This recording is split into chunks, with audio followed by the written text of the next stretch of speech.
जी प्राथमिक माहिती आहे त्या प्राथमिक माहितीनुसार हा व्हायरस नवीन नाही आहे, यापूर्वी देखील हा व्हायरस आलेला आहे।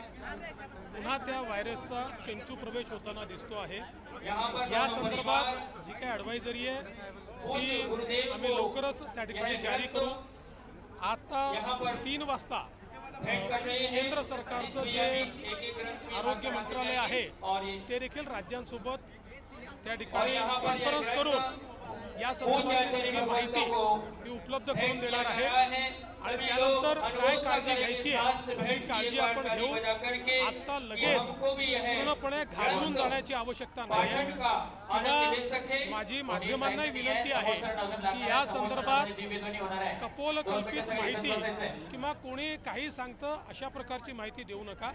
जी अधिकृत माहिती येईल ती अधिकृत माहितीच माध्यमांनी देखील पोहोचवली पाहिजे। ती जास्तीत जास्त अधिकृत माहिती आपल्यापर्यंत लवकरात लवकर पोहोचेल अशा प्रकारचा आमचा प्रयत्न आहे। आज आरोग्य विभागाची बैठक झालेली आहे आणि आता केंद्रीय आरोग्य विभागासोबत बैठक ऑनलाईन चाललेली आहे। साहेब, छत्तीसगडमध्ये नक्षली अटॅक झाला, 8 जवान शहीद झाले, मी त्याची माहिती घेतो।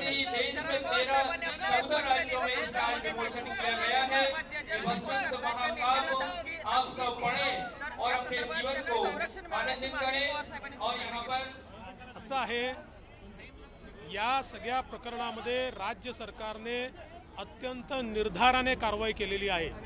कुठेही आम्ही मागे हटलेलो नाही, मागे हटणार नाही, कोणाला सोडणार नाही आणि कोणी कोणाला धमक्या देण्याचा प्रयत्न केला तर त्यालाही सोडणार नाही।